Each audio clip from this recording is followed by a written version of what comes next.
Hi, I'm Eileen Bild. I am with OTEL Talk, and today I have Mr. Bobby G. Rice. Hi, Bobby. How are you? Hi, Eileen. I'm great. Thank you. That's good to hear. And welcome to my show. And I look forward to talking about your career and your background and where you are today and how you're moving forward into the future. But I first want to introduce Bobby. Uh, as proof that music is a universal language, and you are a legendary singer-songwriter, and you struck success with a string of pop hit remakes in the early 70s that drew in country crowds, leading to 30 Billboard Chart hits, numerous awards, and over 4 decades of entertaining. He had the smash #1 hit, You Lay So Easy on My Mind. I think a lot of people know that song. As the performer and songwriter, Rice earned CMA nominations for Single and Album of the Year, as well as Male Vocalist of the Year in 1973. And as I'm sure a lot of people know, you have an amazing background and career in music. So I think I want to start with understanding that you developed your passion for music as a child on your family's own radio show. So, how did that, starting in such a young age, influence your music career? Well, yes, I did start. I was young there. I was raised in the business, a musical family, as you say there. And, they just, I started in singing. I guess they got me up on stage when I was, uh, I guess, able to stand up there. And so was just raised in it. My dad and mother and us kids and everything. We had a family band, and so I was just uh, started out in it, and I think as I went along and got older and had more experience in it. Of course, I liked it then. I mean, for one thing, I think my dad, our dad, he probably would have. He loved music, and he would. Well, he'd have probably wouldn't have liked it if I had said, "Well, I don't want to do that." See, so it was just assumed that every one of us was involved, and so I started out and always sang, and as time went by, I worked with my family in, in Boscoville, Wisconsin, is where I was born, and then we would do dances and and and so forth of what was done at that time. And you did mention that we had a weekly radio show when I was probably 5, 6 years old for about 7 years in Richland Center, Wisconsin, WRCO. And we would go over there and every Saturday and perform live. And there is that station, WRCO, up until about 2 years ago, uh, had the original studio part of it that we actually performed in the early 50s. Yeah, it's quite amazing. And but that's how I grew up that way. So I guess um, I didn't think about whether I wanted to do it or not, or I guess I had a passion for it. Does Well, that make sense? absolutely. It sounds like it was like almost an expectation that the family was going to be together singing. Music was going to be an integral part of your upbringing, and you just took it from that age 5 or when you were put on the stage, and you ran with it and have had a phenomenal success with that career, and that I'm going to say humble beginning, because you did what you were guided to do, and yet it became such a important part of your life. I'm sure once a musician, always a musician, and you can't take that out of the person, right? Yes, and as I started out singing and have always sang, as also my mother played the stand-up bass at that when I was started out, and then I played that also, um, though I had a problem reaching the top of it. So I started as far as playing instruments. That was my first exposure there to that, and then when I got into actually, I worked with uh, my family until I was a sophomore in high school and moved from where I was in the Boscoville area to Madison.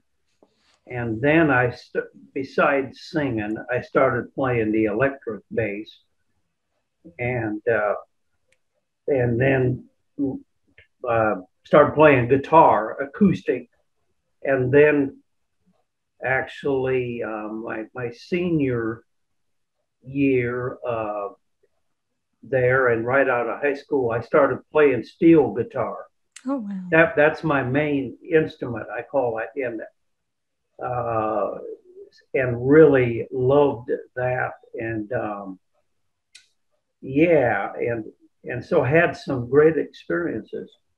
Well, it sounds like it's almost like an innate natural ability. Like, it's not something that you have to work really hard at, but you've developed your skills and the ability to take that music and your vocals and bring it into something that's meaningful, and crosses the barrier of helping people to feel good about life and to feel good about music. Would you say that's true? Oh yes, it as I grew up with it there, and really developed a passion and a want to for it. Of course, that certainly grew as as time went on, and of course, I from there I got um, I never had people ask me how I got how I ended up recording and like that. Uh, I was I did that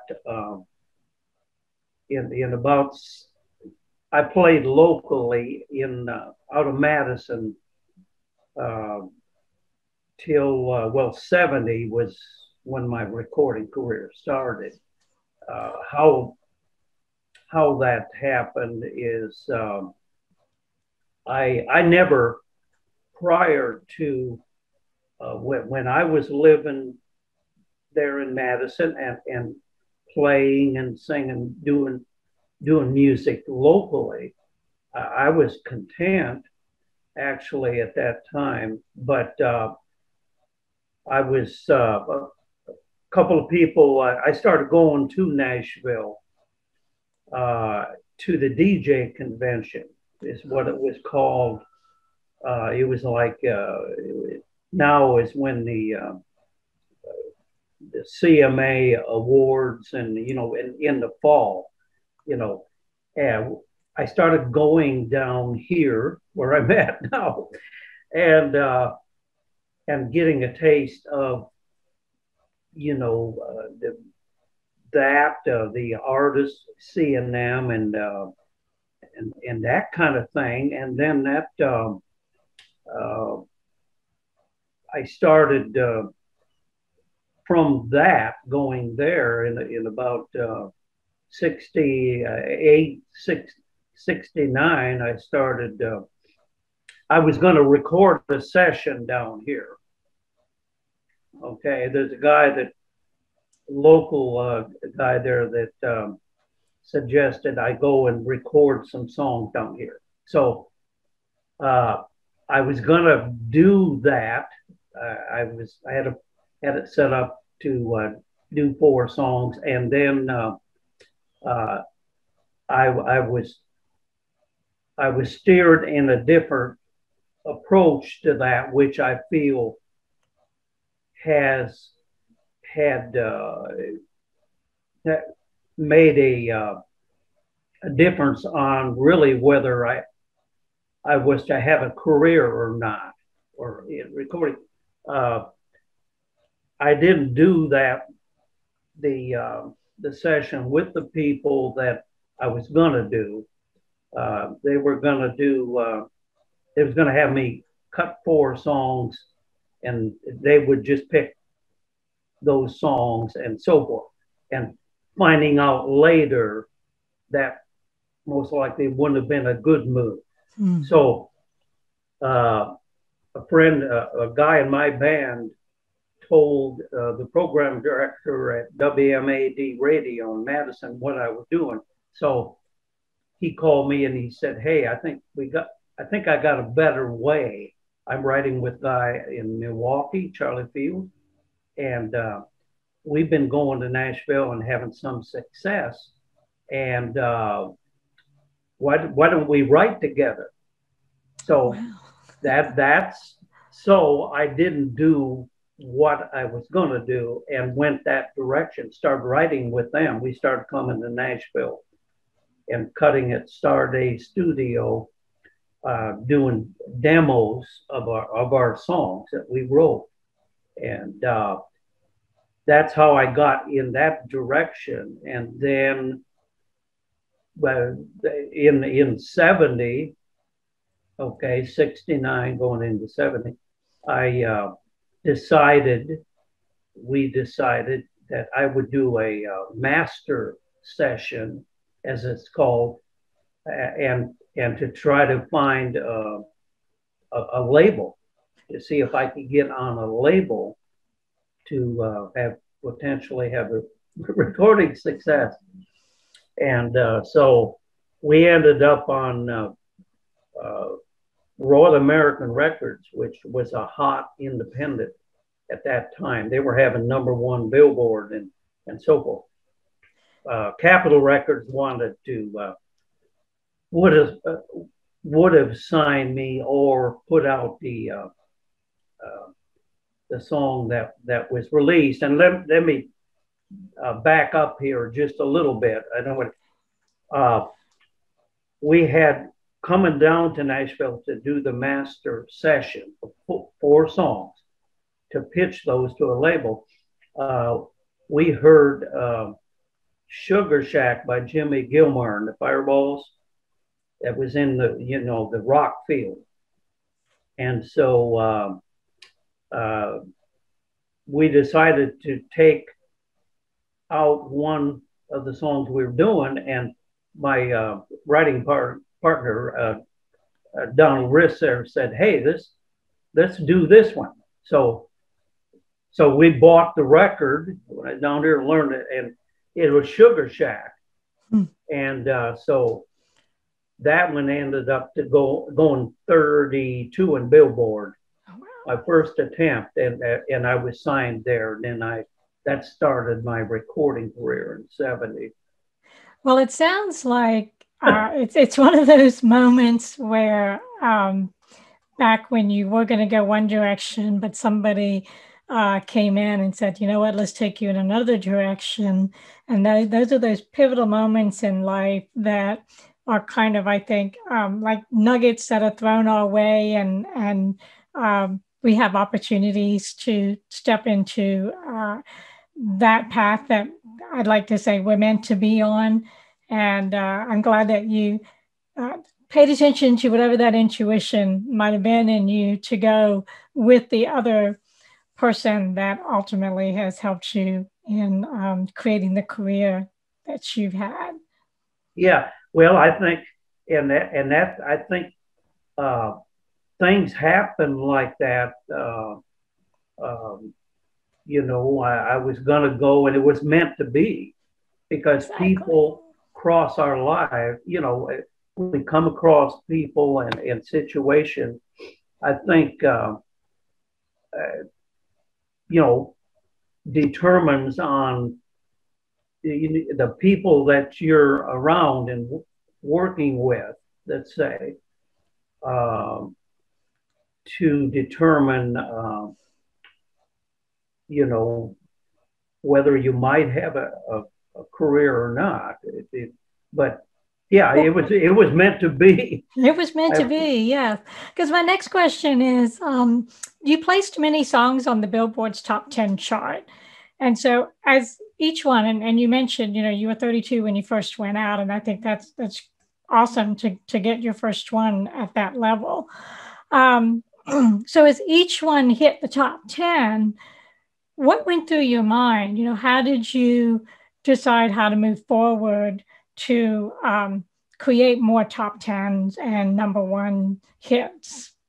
well, when our first one, Sugar Shack, uh, when that hit for me and went to 32, my producer and the record company there were, they saw that as a niche. There wasn't really, of taking a cover song, which was done in a different, this being done in the pop or rock market, and doing them country. So that's what we've done. I done Sugar Shack, then the Hey Baby, which Bruce Chanel had out, and that that done good. Lover Please, Mountain of Love, um, and Suspicion, which I sang with Eddie Rabbit, who was around at that time, was doing harmony. And so my first six Billboard um, hits, chart songs, were cover songs, were like that. That you know uh, that was working for me. So that was like a niche that was working. So they ran with it, and then I believe it was my seventh. Uh, we done our first original, which was "You Lay So Easy on My Mind," which uh, down with Charlie Fields and myself, we had been writing together, and uh, we wrote that, and so that was the first original, and it ended up being my biggest one, uh, and also as it's referred to sometimes, my signature song. It topped the charts there, and also I'm honored for sure and proud of the fact that not only was it my biggest song in my career, also uh, some of the legends recorded it also, like the Lynn Conway Twitty done it as a duet on their album. Louisiana woman, Mississippi man, and Roy Orbison recorded it. Oh, wow. Uh, Pat Boone, Andy Williams came here to Nashville and cut that, and he titled his album "Il est so easy on my mind."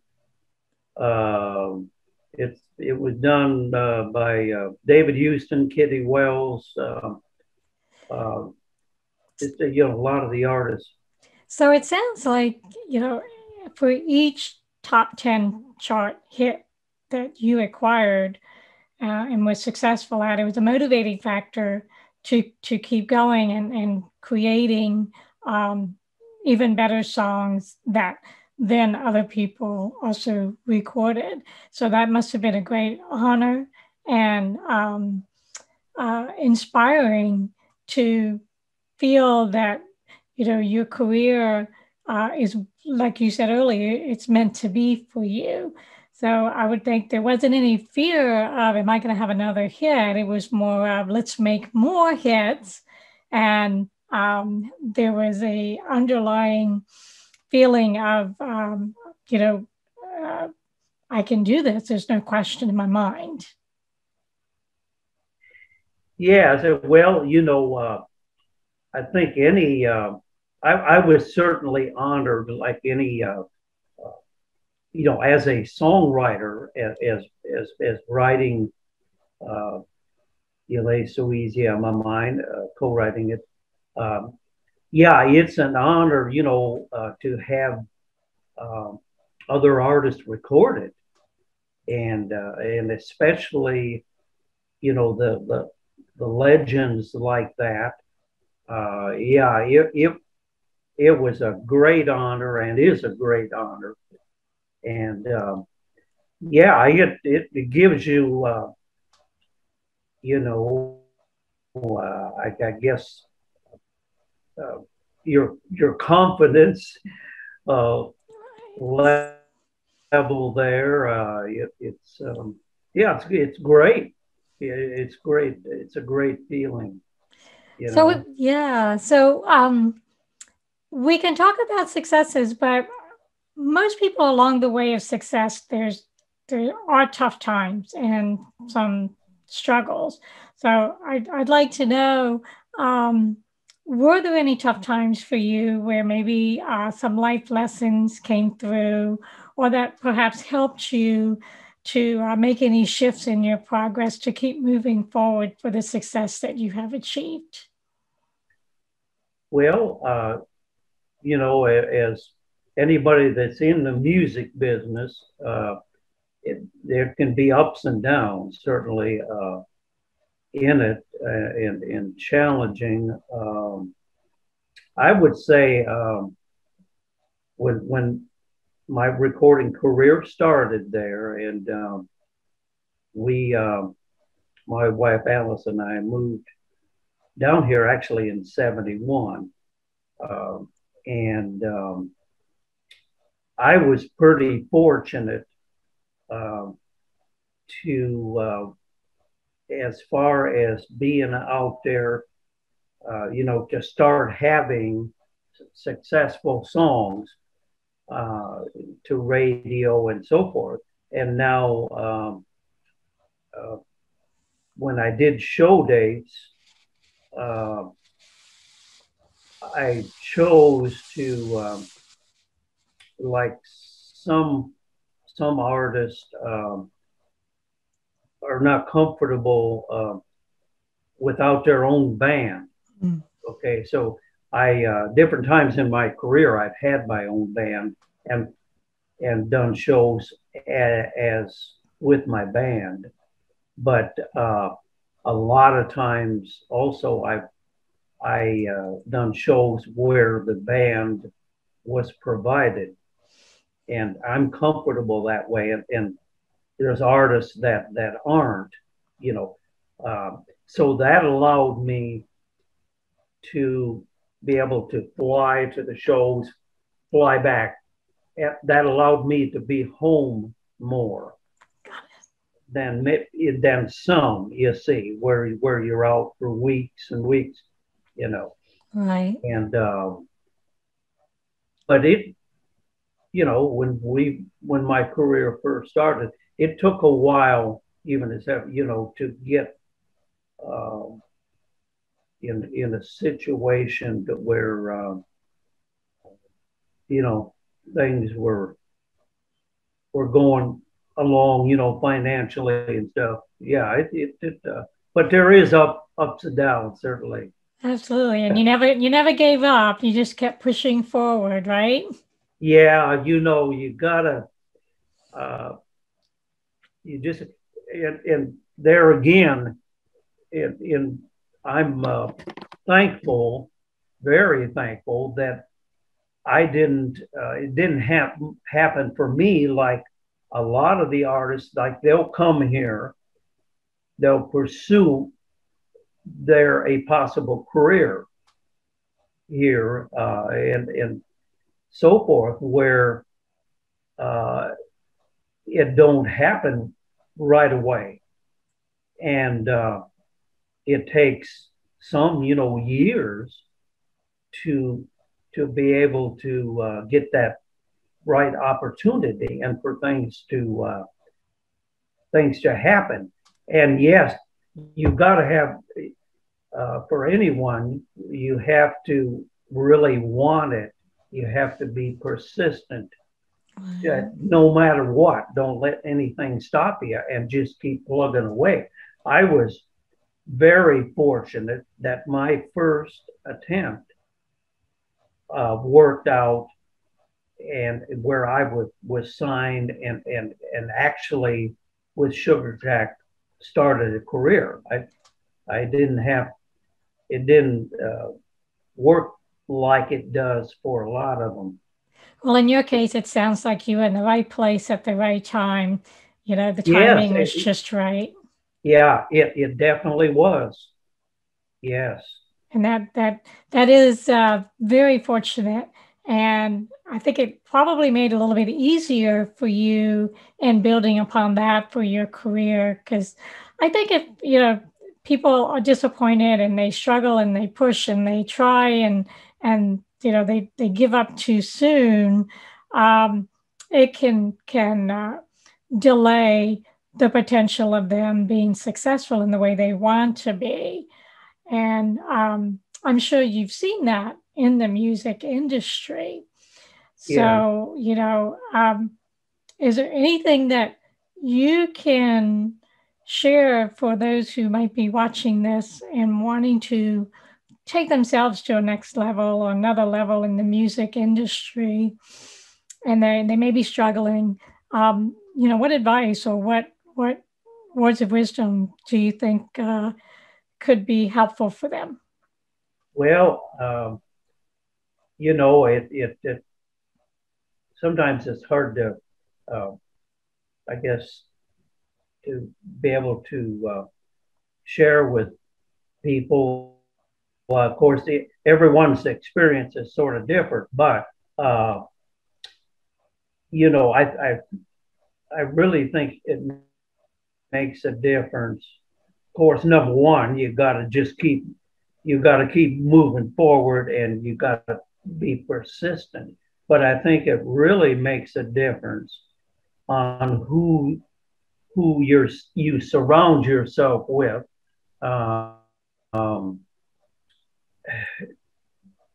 who you're working with to in going where you want to go, to move up to let's say the next level. It takes it's not only talent, of course, uh, uh, how good of a writer, how good of a singer, or both. Yeah, it's not only the product, but it's who you're working with, because everybody needs someone or someone's.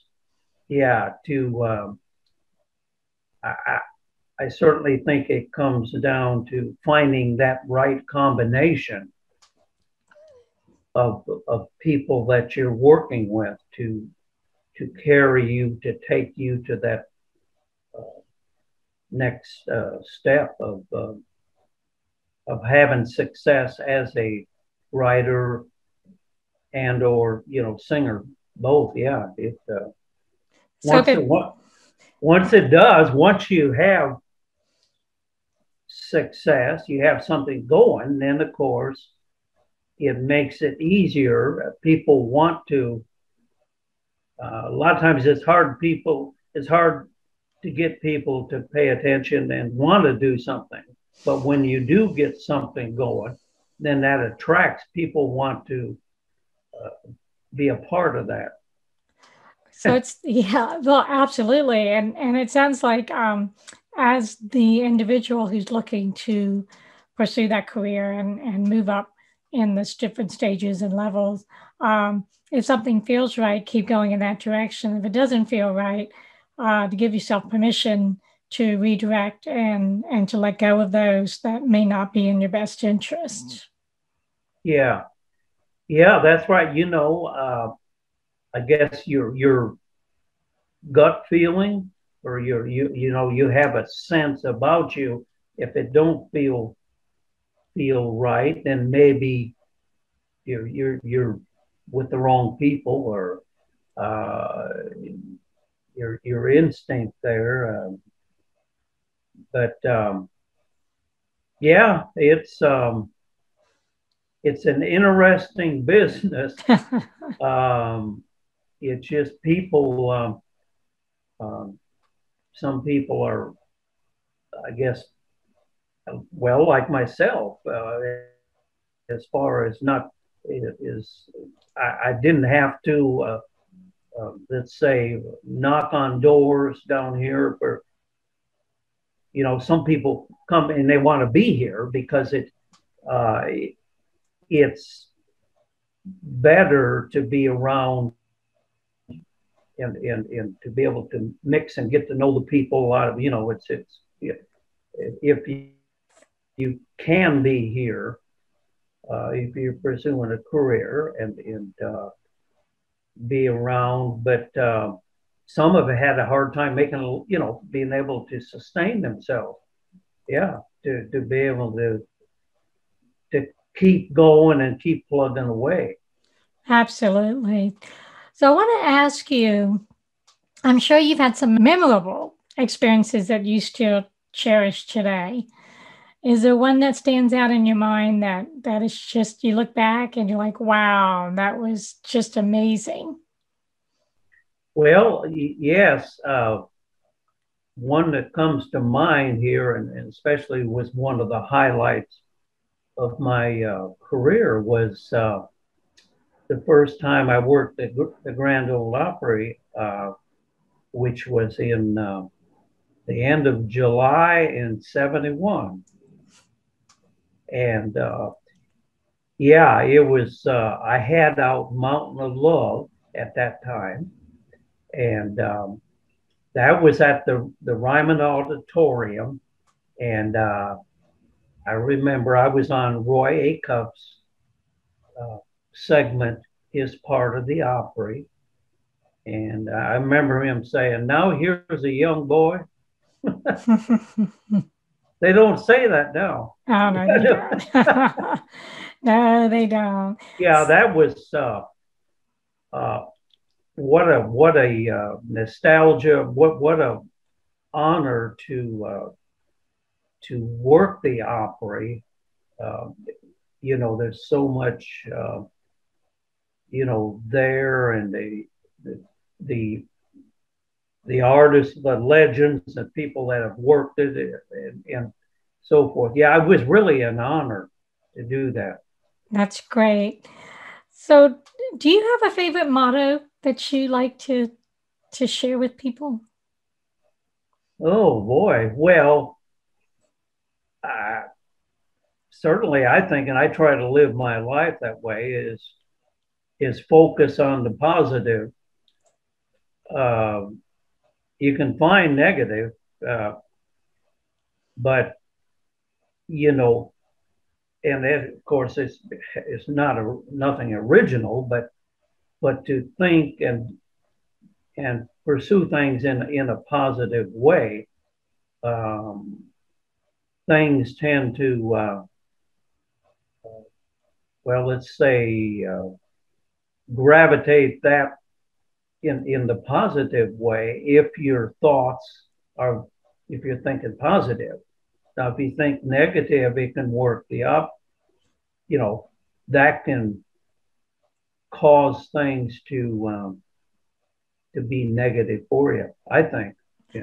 Oh, I agree with you 100%. And I would think that that's what has kept you going and probably has been kind of in the background as part of your success from the very beginning, is that you always looked at things from that more positive uh, perspective and expecting the best, expecting uh, positive things and positive outcomes. Yeah. Well, I think so. Yeah. Of course, naturally in life itself, I mean, a person has disappointments, ups and downs, and so forth. Uh, but I try to, uh, you know, act. That's the way I think, and try to live my life that way. Uh, and with I, uh, I always, even now, with my 50 year, I'm in my 51st year of Oh, my wow. recording career. I still uh, try to achieve. Uh, I try to improve. You know, accomplish things. Yeah, and music is so it's a blessing to be able to um, reach out to people. That's what music does. It impacts people, uh, and can and does make a difference in their life also. It impacts them, don't it? Well, it sounds like you've had an amazing, amazing career and you're still touring today and entertaining and it doesn't sound like you plan on stopping anytime soon. Certainly, that's where I'm at and will do. Now, if I get to where I can't, if I lose my voice or uh, something beyond my control, then it would be hard to do. But uh, I think it's safe to say that I'll always be, as long as I can, involved in the music. And I think that's awesome and inspiring, because age is just a number. It doesn't mean as we get older that we have to stop, especially if we're in our passion. So I admire you for that. So where can people find you? How can they find out where you'll be or the things that you're up to these days? The BobbyGRice.com, and I have some, well, albums, some product on there if people are looking for one of my albums and so forth. And I'm also on Facebook as Bobby G. Rice, and I do a lot of interaction there, as a lot of people, of course, do. And so, yeah, I'm always glad to hear from people out there, and you know, be able to communicate uh, through the social platforms, let's say, and then I'm looking forward to be able to start doing live shows, Oh, doing nice. shows, across the country, like a lot of the artists are. Right. I've done some last year, but I think it'll get better, and I know a lot of the performers are anxious to be able to get out there and you know get with the people hands on, right, and do shows. Absolutely. Yes. Everybody's ready to get back out again. Well, Bobby, thank you so much for being on my show. I really enjoyed hearing about your background and your career path. And it's really nice to know that you like to communicate with your fans. And hopefully, people who are watching this will join you on Facebook and start to interact. So I want to wish you all the best, and we'll stay in touch.